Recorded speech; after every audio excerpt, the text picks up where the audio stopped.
오늘 새벽도 기도의 자리에 나오신 성도님들을 환영하고 축복합니다. 사랑과 은혜가 풍성하신 하나님 아버지, 오늘도 저희에게 새로운 날을 허락하시고 하루의 첫 시간을 하나님 앞에 나오게 하심에 감사드립니다. 하나님, 어제의 삶을 돌아봤을 때 하나님, 무엇보다도 검은 우리의 마음들을 또한 돌아봅니다. 날마다 하나님 앞에 죄를 지으며 하나님의 백성으로 거룩하게 살아가야 되지만 그렇게 살아가지 못한 우리들의 모습을 보게 됩니다. 하나님, 먼저 이 시간 우리의 죄를 고백하오니 하나님, 우리들을 용서하여 주시옵소서.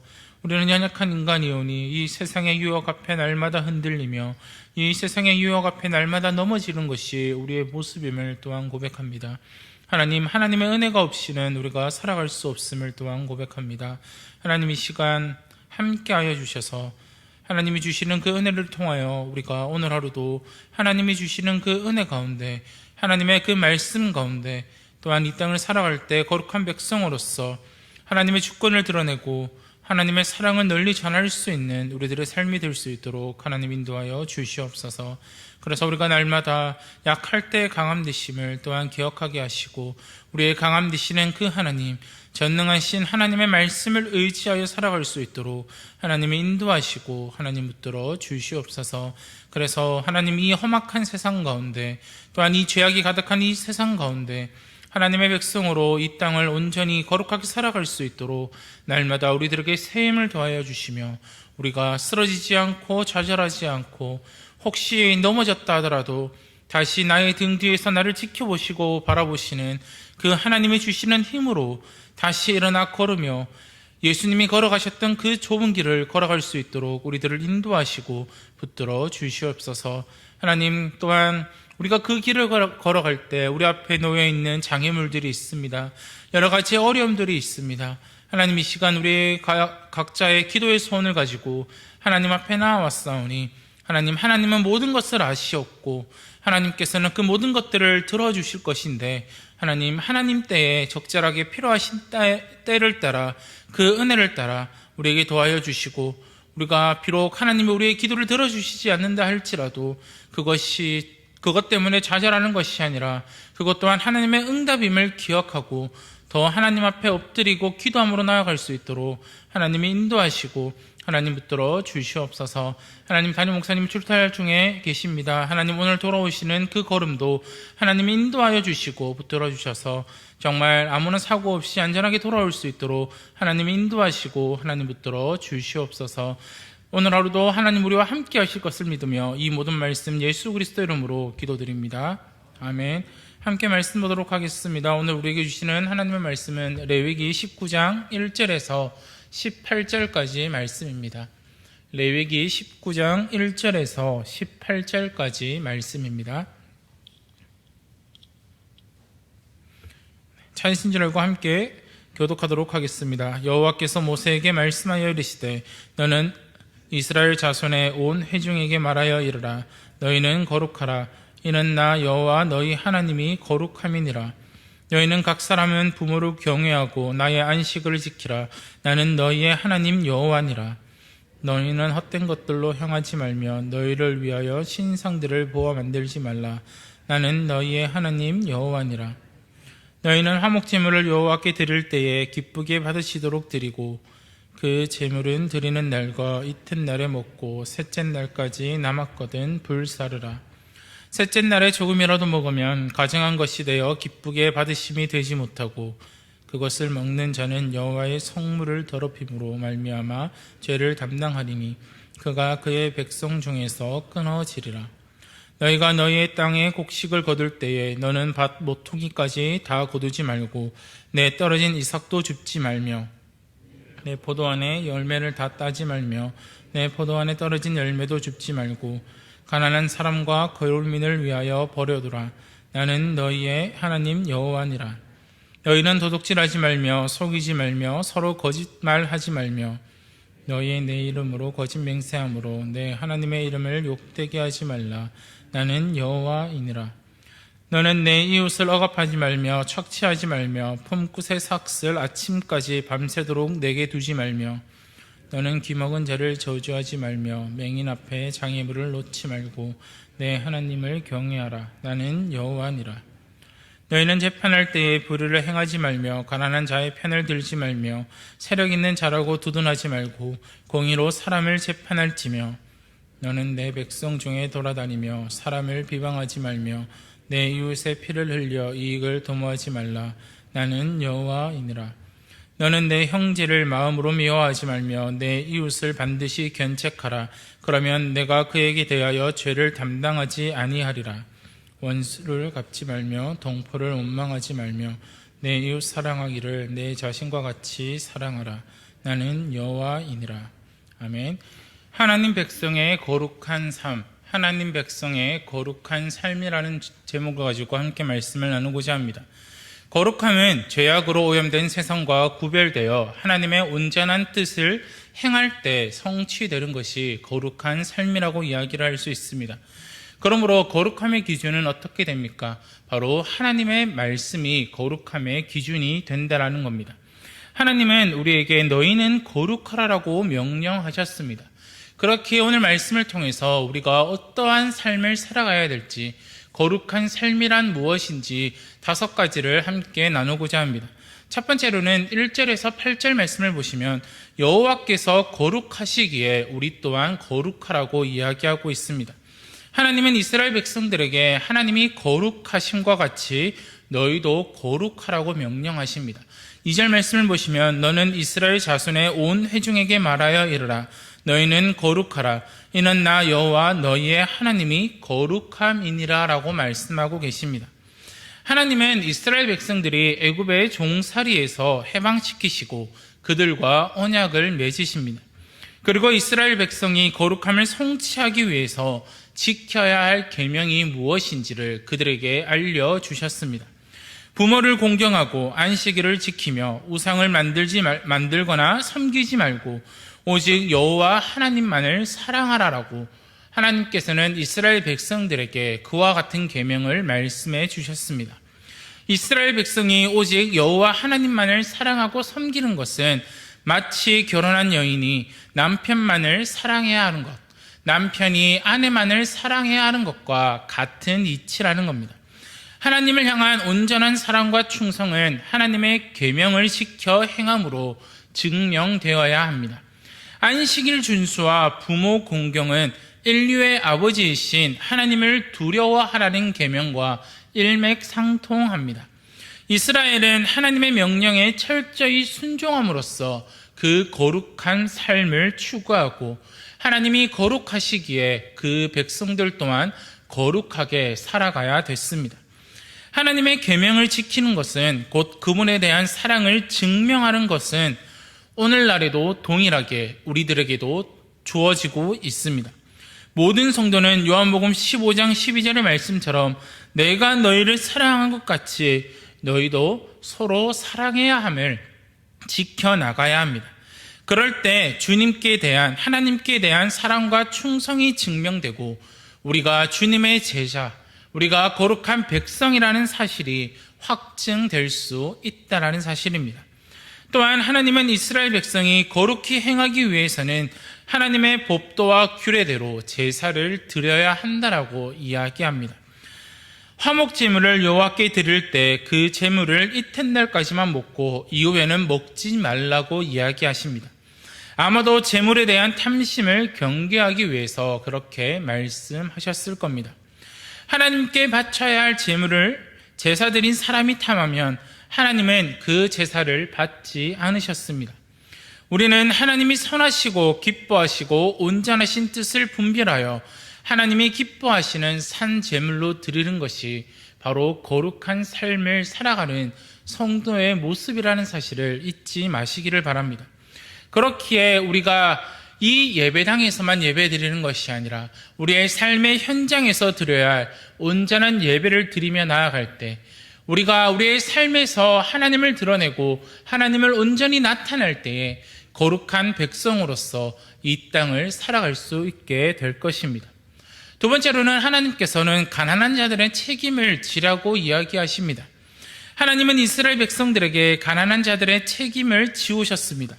9절에서 10절의 말씀을 보시면 너희가 너희의 땅에서 곡식을 거둘 때에 너는 밭 모퉁이까지 다 거두지 말고 내 떨어진 이삭도 줍지 말며 내 포도원의 열매를 다 따지 말며 내 포도원에 떨어진 열매도 줍지 말고 가난한 사람과 거류민을 위하여 벌어두라. 나는 너희의 하나님 여호와이니라 라고 말씀하고 계십니다. 곡식을 추수할 때나 포도 열매를 거둘 때 가난한 자들을 위해서 일부를 남겨두라고 명령하고 계십니다. 밭 모퉁이를 남겨두고 떨어진 이삭도 줍지 말고 포도원에 떨어진 열매도 줍지 말라고 명령하셨습니다. 그것들은 가난한 사람과 거류민을 위해서 하나님께서 버려두라고 이야기를 하고 계시는 겁니다. 이러한 명령은 가난한 사람들에 대한 규제가 법도로 제도화되었음을 이야기합니다. 강제력이 없는 권고사항이 아닙니다. 이스라엘 백성에게 가난한 이웃에 대한 관심과 배려는 하면 좋은 것이 아니라 하지 않으면 죄가 되는 하나님의 명령이었습니다. 즉 의무사항이었다라고 우리는 말할 수 있습니다. 하나님은 가난한 자들을 구원하시어서 부욕해 하셨으므로 우리는 가난한 자들을 책임짐으로 하나님의 뜻에 순종해야 합니다. 바로 이것이 거룩한 백성의 삶의 모습이라는 겁니다. 세 번째로는 정직하고 선한 길을 행하라라고 말씀하고 계십니다. 11절과 14절의 말씀에 보시면 하나님은 도둑질하지 말고 거짓말로 타인을 속이지 말 것을 명령하고 계십니다. 특히 하나님의 이름을 빌려 거짓 맹세함으로 남을 속이기 위해 하나님의 이름을 이용하는 행위를 금하셨습니다. 그것은 하나님의 이름을 욕되게 하는 행위였기 때문입니다. 하나님은 힘없는 이웃을 억압하고 착취하는 일을 금하시면서 품꾼의 삭슬 정한 시간에 바로 지급할 것을 명령하고 계십니다.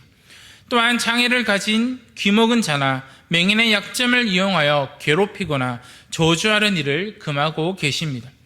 이는 가난하고 연약한 이웃에 대한 소위 갑질을 금하고 하나님 앞에서 정직하고 바르게 행할 것을 명령하고 계신 겁니다. 이러한 악행은 현대 사회에서 너무나도 자주 일어나고 있습니다. 남의 것을 갈취하여 내 것으로 만들고 남을 착취하여 나의 유익과 나의 만족을 누리는 것이 많은 사람들이 살아가는 모습입니다. 남을 밟고 일어나야지 내가 더 좋은 것을 누리고 남을 눌러야지만 내가 더 많은 것을 누릴 수 있는 것이 이 세상의 이치라는 겁니다. 그러나 하나님은 그렇게 하지 말라라고 명령하고 계십니다. 성도는 욕심을 위해 도둑질하거나 거짓으로 남을 속이지 말고 오히려 정직하게 일해서 버리들인 소득으로 가난한 자들을 구제하라고 하나님께서는 명령하고 계시는 겁니다. 또한 예수님처럼 사회적 약자, 소외된 자들의 친구가 되어 그들을 돌보고 그들을 지켜주는 역할을 교회가, 성도가 감당해야 될 것입니다. 그렇기에 하나님께서는 오늘 말씀을 통해 정직하고 선한 길로 행하는 것이 거룩한 백성의 삶의 모습이라고 이야기를 하고 계시는 겁니다. 네 번째로는 하나님의 공의를 따라 행하라고 말씀하고 계십니다.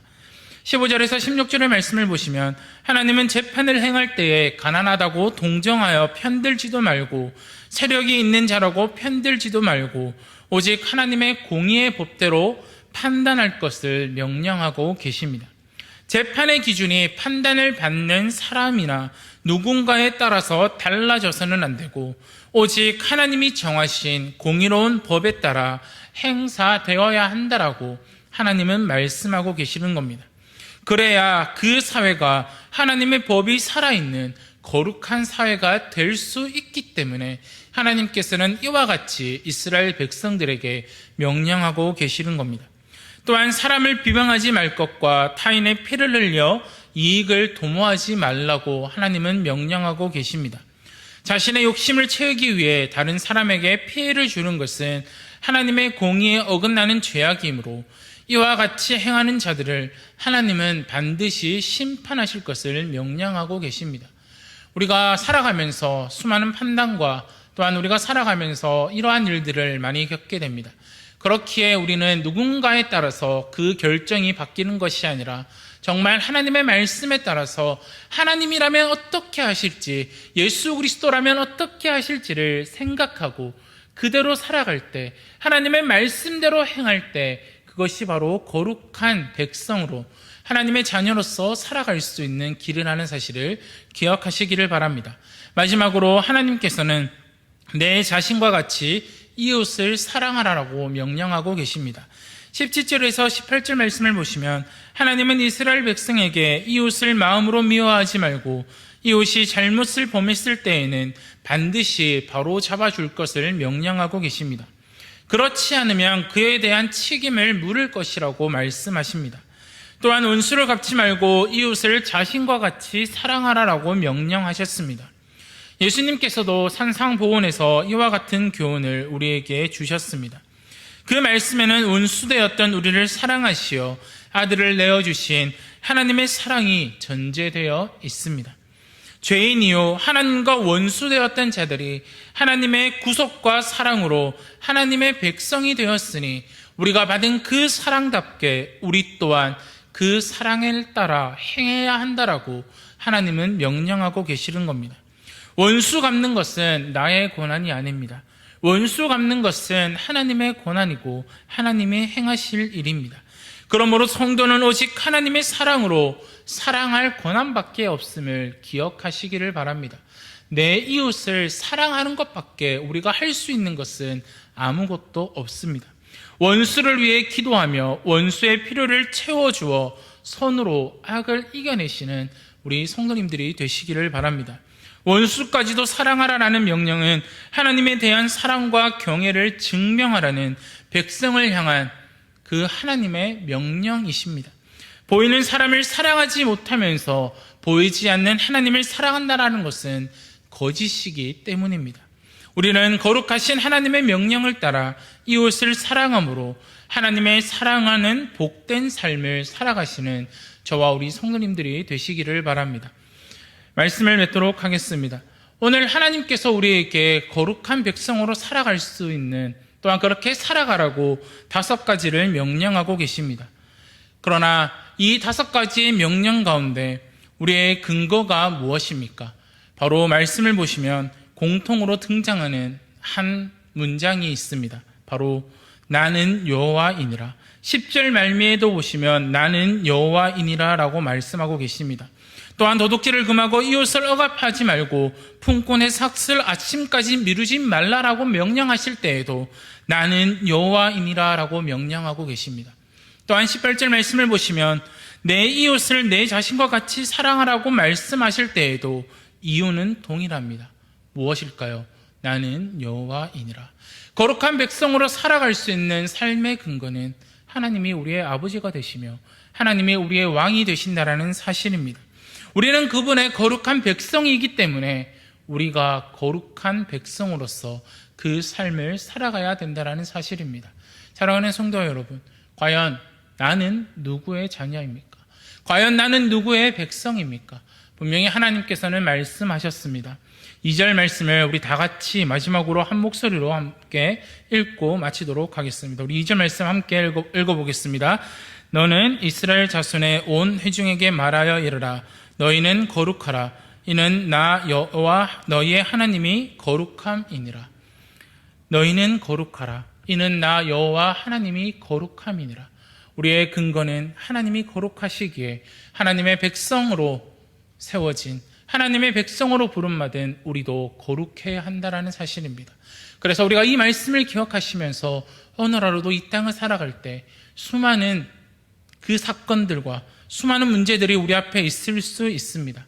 그러나 우리는 하나님이 거룩하시기에 우리도 거룩해야 됨을 잊지 마시고 오늘 들었던 이 말씀을 기억하시고 거룩한 백성으로 이 땅을 살아가시는 저와 우리 대양의 가족들이 되시기를 간절히 소원합니다. 함께 기도하도록 하겠습니다. 하나님 아버지 감사합니다. 하나님께서 우리에게 오늘 명령하셨던 것처럼 하나님이 거룩하시기에 우리도 거룩한 백성임을 기억할 수 있도록 하나님 인도하여 주시옵소서.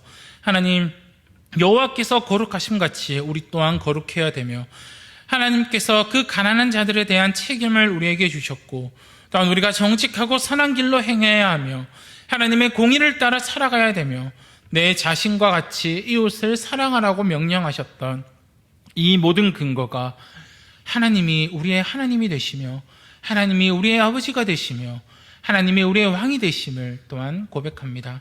하나님, 우리가 이 땅을 살아갈 때 우리 앞에 여러 가지의 일들이 있겠지만 하나님, 우리가 이 말씀들을 기억하고 하나님이 거룩하시기에 우리 또한 거룩한 백성으로, 거룩한 자들로, 하나님의 자녀로 이 땅을 온전히 살아갈 수 있도록 하나님이 인도하시고 하나님 붙들어 주시옵소서. 그래서 항상 거룩한 백성으로서, 거룩한 자녀로서 이 땅에서 하나님의 영광을 드러내고 오직 하나님의 사랑을 널리 전하며 원수까지도 사랑할 수 있는 우리들의 모습이 될 수 있도록 하나님이 인도하시고 하나님 붙들어 주시옵소서. 그래서 많은 자들이 우리의 모습을 보고 그 살아계신 하나님께 영광을 돌리며 나아갈 수 있도록, 또한 그 하나님의 사랑을 널리 느낄 수 있도록 하나님의 우리들을 붙들어 주시고 인도하여 주시옵소서.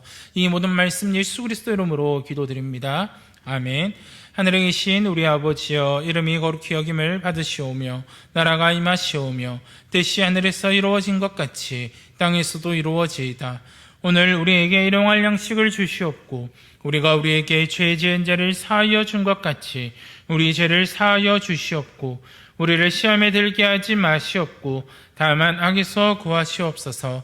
나라와 권사와 영광이 아버지께 영원히 있사옵나이다. 아멘. 오늘은 캄보디아에서 복음을 전하시는 김은택 선교사님을 위해서 함께 기도하는 날입니다. 첫 번째, 선교사 자녀들이 복음 안에서 믿음으로 잘 자라갈 수 있도록 기도해 주시고, 선교 사역이 무거운 짐이 아니라 감사와 기쁨이 될 수 있도록 선교사님을 위해서 기도해 주시고, 전도의 문이 더욱 열려서 더 많은 이들에게 복음을 전할 수 있도록 그 캄보디아에 있는 많은 사람들의 마음의 문이 열릴 수 있도록 함께 기도해 주시기를 바랍니다. 김은택 선교사님을 위해서 함께 기도하시고 각자의 기도의 소원을 가지고 자유롭게 기도하심으로 돌아가도록 하겠습니다.